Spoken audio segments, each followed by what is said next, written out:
So ఇప్పుడు మనం అరే ఇటరేషన్ మెథడ్ స్టార్ట్ చేద్దాం. దానిలో ఫస్ట్ వన్ వచ్చేసి forEach మెథడ్ కదా! సో forEach మెథడ్ నుంచి స్టార్ట్ చేద్దాం మనం.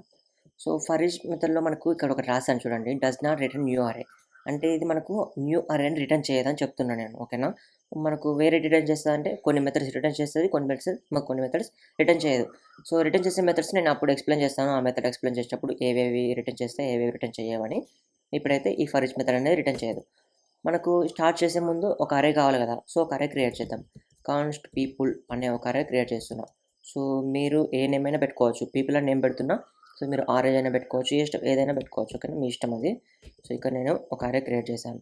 సో అరేలో నేను ఇలా 1, 2, 3లు ఇలా ఇవ్వను. ఎలా ఇస్తా అంటే ఆబ్జెక్ట్స్ ఇస్తాను. ఓకేనా? ఆబ్జెక్ట్స్ పీపుల్స్ కాబట్టి పీపుల్స్ అంటే ఎవరు? మనం పర్సన్ కదా! సో ఇప్పుడు నేమ్ ఇలా ఇచ్చేస్తాను. ఓకే. ఇలా ఇచ్చేసాను. ఏజ్ 27. సో నెంబర్ కదా ఇది నెంబర్ ఇలా ఇచ్చేసాను. ఆ తర్వాత పొజిషన్ అంటే మనకి ఏం జాబ్ చేస్తుంది అలా అన్నీ. సో పొజిషన్ ఏంటిది దాని లీడర్ అని పెడుతున్నా. ఓకేనా? Leader okay. సో ఇలా నేను దీన్ని 3 టైమ్స్ కాపీ పేస్ట్ చేశాను. మనకు ఇలా అరేలో ఏమైనా ఆబ్జెక్ట్స్ కానీ వాల్యూస్ కానీ పెట్టినప్పుడు కామా సెపరేటర్తోనే యాడ్ చేయాలి. ఓకే. సో ఇక్కడ నేనేం చేస్తాను ఇంకా వేరే పర్సన్స్ ఇస్తాను. డానియల్ ఇస్తాను. సో డానియల్ ఇక్కడ ఏజ్ వచ్చేసి 33 అలా పెడుతున్నా. పొజిషన్ వచ్చేసి వీళ్ళందరూ యాక్టర్సే. బట్ నేను జస్ట్ యాక్టర్స్ అని పెట్టకుండా డిఫరెంట్ ఇస్తాను. హీరో అని ఇలా పెడుతున్నా. ఓకే. అండ్ నెక్స్ట్ వన్ వచ్చేసి రాన్. సో రాన్ కూడా అందరూ యాక్టర్సే.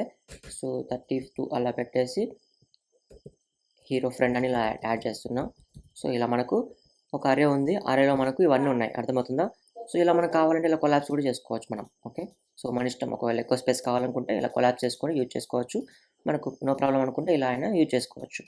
ఇప్పుడు నేను ఏం చేస్తా అంటే మనకు forEach మెథడ్ యూజ్ చేయాలని చెప్పినా కదా! సో forEach మెథడ్ ఎలా యూజ్ చేయాలంటే పీపుల్ అంటే మనం అరే ఫస్ట్ రాయాలి. అరే నేమ్ రాసేసి ఇక్కడ మనం టైప్ చేయగానే చూడండి మనకి ఇక్కడ ఆల్రెడీ కొన్ని మెథడ్స్ మన విజువల్ స్టూడియో కానీ చూపిస్తుంది. ఇక్కడ forEach మెథడ్ ఉంది చూసారు కదా! So forEach method. ఇప్పుడు ఇక్కడ చూడగానే మీకు ఆల్రెడీ విజువల్ స్టూడియో కూడా అన్నీ చెప్తుందండి మనకు. అన్నీ చెప్తుంది. మనం చదువుకోవాలి అంతే చాలు. ఇక్కడ చూడండి ఏం ఎక్స్పెక్ట్ చేస్తుందంటే కాల్ బ్యాక్ ఫంక్షన్ ఎక్స్పెక్ట్ చేస్తుంది. అర్థమవుతుందా? కాల్ బ్యాక్ ఫంక్షన్ ఎక్స్పెక్ట్ చేస్తుంది మనకు. సో ఈ కాల్ బ్యాక్ ఫంక్షన్ వచ్చేసి మనం 2 టైప్స్‌గా రాయొచ్చు. మనం సెపరేట్ ఫంక్షన్‌ని క్రియేట్ చేసేసి దాన్నైనా పాస్ చేయొచ్చు. లేదంటే ఇక్కడ డైరెక్ట్‌గా అనానిమస్ ఫంక్షన్ రాయొచ్చు. సో ఈ అనానిమస్ ఫంక్షన్ ఎలా యూజ్ చేయాలనేది end of the video explain చేస్తాను. ఇప్పుడైతే ఒక ఫంక్షన్ క్రియేట్ చేసేసి ఆ ఫంక్షన్‌ని ఇక్కడ పాస్ చేస్తాను. ఓకే. సో ఫంక్షన్ క్రియేట్ చేశాను. ఫంక్షన్ క్రియేట్ చేసేసి షో పర్సన్. ఓకే. ఇక్కడ షో పర్సన్ అని పెడుతున్నా నేను. ఎందుకంటే మనకు పీపుల్ ఉన్నారు. సో ఒక్కొక్క ఆబ్జెక్ట్ మనకి ఇచ్చేస్తానండి forEach అనేది. సో అందుకని నేను ఇలా పెడుతున్నా. సో మీరు కావాలంటే వేరే ఏదైనా నేను పెట్టుకోవచ్చు. No problem. అండ్ ఇక్కడ నేను ఏం చేస్తా అంటే మనకి ఫంక్షన్ వచ్చేసి ఒక ఆర్గ్యుమెంట్ తీసుకుంటా అన్నట్టు. ఏం ఆర్గ్యుమెంట్ అంటే ఈచ్ పర్సన్ తీసుకుంటది. సో పర్సన్ అంటే మనకు ఒక్కొక్క ఆబ్జెక్ట్ వస్తది కదా! ఒక్కొక్క ఆబ్జెక్ట్ మనం ఏమనుకుంటాం? పర్సన్ అనుకుంటాను. సో మీరు పర్సన్ కాకుండా ఆరెంజ్ అనుకోవచ్చు. ఓకేనా? యాపిల్ అనుకోవచ్చు. ఏదైనా అనుకోవచ్చు. మీ ఇష్టం అది. నేను పర్సన్ అనుకుంటున్నా. సో అది పారామీటర్ కాబట్టి మీ ఇష్టం ఉంది అనుకోవచ్చు. ఇక్కడ కన్సోల్ లాగా చేద్దాం. కన్సోల్ లాగా వచ్చేసి పర్సన్ అని పెడుతున్నా. ఆ తర్వాత ఇక్కడ నేను షో పర్సన్ ఉంది కదా! దాన్ని ఇక్కడ నేను పాస్ చేయాలి అంతే. ఇన్వోక్ చేయకూడదు. ఇన్వోక్ అంటే ఇలా. ఓకే. పాస్ అంటే ఇలా. ఓకే. ఇన్వోక్ అంటే ఇలా. పాస్ అంటే ఇలా. ఓకేనా? జస్ట్ పాస్ చేయాలి. ఇన్వోక్ చేయొద్దు. ఇన్వోక్ చేస్తే మనం అక్కడ కాల్ చేస్తున్నాం. సో అప్పుడు కాల్ చేసినప్పుడు కాల్ బ్యాక్ ఫంక్షన్ కాదు. మనం జస్ట్ పాస్ చేయాలంటే రిఫరెన్స్‌ని మనం పాస్ చేయాలి. అప్పుడే అది కాల్ బ్యాక్ ఫంక్షన్ అవుతది. So call back function pass చేశాను. సో అది ఏం చేస్తదంటే ఈ ఫంక్షన్‌కి ఎవ్రీ టైమ్ మనకి ఇందులో ఉండే 3 ఐటెమ్స్ ఉన్నాయి కదా! 3 ఐటెమ్స్‌ని 3 టైమ్స్ పాస్ చేస్తది. సో 3 టైమ్స్ మనకు కన్సోల్ లాగా రావాలి ఇక్కడ. సో ఇప్పుడు నేను సేవ్ చేస్తాను. సేవ్ చేయగానే మీరు గమనించండి. మనకు 3 టైమ్స్ వచ్చేది వచ్చేసింది చూడండి. 3 టైమ్స్ మనకు ఒక్కొక్కసారి ఒక్కొక్క ఆబ్జెక్ట్ ఇలా మనకు వచ్చేసింది.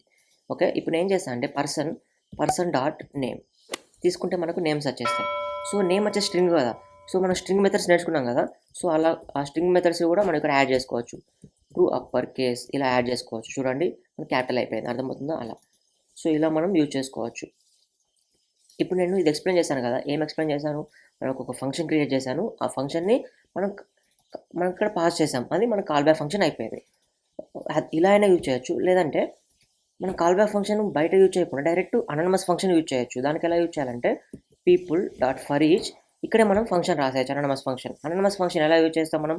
నేమ్ లేకుండా రాస్తాం. ఫంక్షన్ పారెంథసిస్ పెట్టేసి ఇక్కడ మనం కోడ్ రాసేయాలి. ఓకేనా? సో కోడ్ రాసే ముందు ఇక్కడ మనం ఫంక్షన్ నేమ్ ఇవ్వం. సే హలో ఇట్లాంటి మనం నేమ్ ఇస్తలేము. Okay. So just anonymous function అంటే ఇలా. మనకు ఆర్గ్యుమెంట్ పాస్ చేయాలి కదా! సో ఆర్గ్యుమెంట్ వచ్చేసి ఐటమ్ అని పాస్ చేస్తున్నా. మీ ఇష్టమైన పాస్ చేయండి. ఈచ్ ఆబ్జెక్ట్ అని పాస్ చేయండి. ఎందుకంటే ఒక్కొక్క ఆబ్జెక్ట్ వస్తుంది కాబట్టి ఈచ్ ఆబ్జెక్ట్ అని పాస్ చేయండి. ఆబ్జెక్ట్ అని పాస్ చేయండి. No problem. ఏదైనా పాస్ చేయొచ్చు. నేను జస్ట్ ఐటమ్ అని పాస్ చేస్తున్నా. ఎందుకంటే అది ఈచ్ ఐటమ్ కాబట్టి అలా. సో ఇక్కడ కన్సోల్ లాగా ఏం చేస్తా అంటే సేమ్ ఐటెంని డిస్ప్లే చేస్తాం. సో మనం సేమ్ మనకి ఇంతకుముందు ఏమైతే వచ్చిందో సేమ్ అలానే వస్తుంది.